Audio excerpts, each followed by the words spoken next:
অসমৰ ৰাজধানী চহৰখনৰ মাজমজিয়াত অনা অসমীয়া মানুহে অসমীয়া মানুহৰ ওপৰত নিৰ্যাতন চলাব, প্ৰহাৰ কৰিব, অসমীয়া বিৰোধী শ্লোগান দিব, সেই কথাটো কোনো কাৰণত গ্ৰহণযোগ্য নহয়। আৰু অসমীয়া মানুহ হাত সাবতি বহি থাকিব বুলি যদি চৰকাৰখনে ভাবিছে, সেই কথাটো অশুদ্ধ, সেই কথাটো একে সময়তে চৰকাৰক সকীয়াই দিব বিচাৰিছো। আজিৰ কথাটোত জাতীয় দল সংগঠনসমূহে ইয়াৰ প্ৰতিক্ৰিয়া প্ৰকাশ কৰিছে, প্ৰতিবাদ হৈছে। সদৌ গুৱাহাটী ছাত্ৰ সন্থাই কামৰূপৰ আয়ুক্ত, পুলিচ কমিশ্যনাৰক স্মাৰকপত্ৰ দিছে, আৰ্যনগৰত প্ৰতিবাদ হৈছে। কিন্তু জাতীয় দল সংগঠনসমূহতকৈ বেছি এই প্ৰশ্নকেইটাৰ উত্তৰ দিব লাগে চৰকাৰখনে। অসমৰ মানুহে এমাহ পাৰ হোৱা নাই 102খন আসন দি NDAক শাসনলৈ আনিছে। হিমন্ত বিশ্ব শৰ্মাই উত্তৰ দিয়া উচিত যে 102খন আসন কি বিহাৰীৰ ওচৰত পিঠি পাতি দিবৰ কাৰণে অসমীয়া মানুহে দিছিল নেকি? সেই সমষ্টিটোৰ যিগৰাকী বিধায়ক বিজয় গুপ্তা, তেখেতে নিৰ্বাচনৰ আগত খুব মানুহৰ আগত কৈ আছিল তেওঁ খিলাঞ্জীয়া, তেওঁ অসমীয়া, তেওঁ কিমান খিলাঞ্জীয়া এতিয়া প্ৰমাণ কৰাৰ সময়। কালি সেই ঘটনাটোত তেওঁ উদ্বিগ্নতা প্ৰকাশ কৰা এই মুহূৰ্তলৈকে দেখা নাই। এটা সামাজিক মাধ্যমত তেওঁৰ পোষ্ট দেখা নাই। এই ধৰণেৰে অসমীয়া মানুহক বিহাৰীয়ে অসমৰ ৰাজধানী চহৰৰ মাজমজিয়াত গুৰুলকৈ প্ৰহাৰ কৰিব আৰু চৰকাৰে যদি ভাবি থাকে যে অসমীয়া মানুহৰ ধৈৰ্যৰ বান্ধ কোনোদিন নিছিঙিব, এইটো ভুল কথা।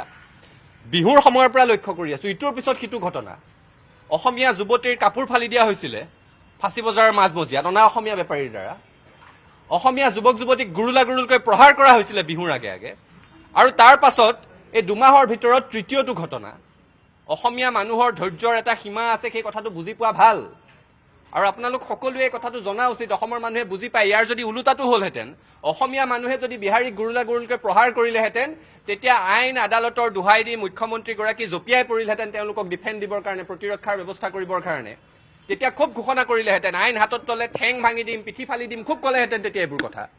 কিন্তু অসমীয়া এটাক যেতিয়া বিহাৰীয়ে গুৰুলকৈ প্ৰহাৰ কৰিছে, তেতিয়া এই কথাবোৰ ক'বলৈ তেওঁৰ নাই। সেই সমষ্টিটোৰ বিধায়কগৰাকী বিজয় গুপ্তা, নিজক অসমীয়া বুলি জহাই তত নোপোৱা মানুহগৰাকীৰ মুখৰ এটা মাত নাই। বালিত মূৰ গুজি উৎ চৰাই ভাও ধৰিছে, এই কথাটো সহ্য কৰা নহ'ব। আৰু এইটোৱে শেষ ঘটনা হ'ব লাগিব। প্ৰতিবাদ হৈছে আৰু প্ৰতিবাদ হ'ব। কোনো কাৰণত অসমীয়া মানুহক এই ধৰণে নিগৃহীত হ'বলৈ এৰি নিদিওঁ। আমি ভূপেন হাজৰিকাৰ আদৰ্শৰে চলি আছো। তেখেতে কৈ থৈ গৈছিল, প্ৰতি অসমীয়া আমি ভাল ভাৰতীয়, আৰু দূৰণিৰ পৰা আহি লুইতৰ পাৰৰে মাটিক মাতৃ বোলা প্ৰতি ভাৰতীয় হ'ল নতুন ৰূপৰ অসমীয়া। ঠিকে আছে, মানি চলি আছো। কিন্তু ইয়াত বিহাৰী মানুহবোৰ অসমৰ ভাষা সংস্কৃতিৰ উত্তৰণৰ কাৰণে আহিছিল নেকি? নে তেওঁলোকৰ সাংঘাতিক ব্যৱসায় বাণিজ্য খুব ভাল চলি আছিল, বিহাৰৰ পৰা অসমলৈ আহি পেলাই সেইবোৰৰ বিকাশ ঘটাবলৈ আহিছিল? নাই অহা। তাত খাবলৈ নাপায় ইয়ালৈ আহিছিল। ইয়াত থিতাপি লৈছে, বেয়া পোৱা নাই, বেপাৰ বাণিজ্য কৰি থাকক।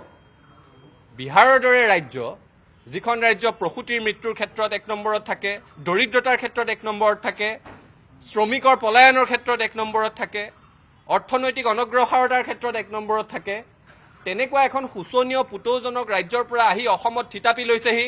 অসমত বেহা বেপাৰ কৰিছে, দুবেলা দুমুঠি খাবৰ কাৰণে কামৰ সন্ধান কৰিছে, কৰি থাকক। কিন্তু ইয়াত আহি অসমীয়া মানুহৰ মূৰত উঠি তাণ্ডৱ নাচিবলৈ বিচাৰিব, সহ্য কৰা নহ'ব, এই কথাটো কৈ দিছো। আৰু চৰকাৰকো পুনৰ সকীয়াই দিছো, অসমীয়া মানুহৰ ধৈৰ্যৰ বান্ধ ছিঙি যোৱালৈকে অপেক্ষা কৰিব নালাগে।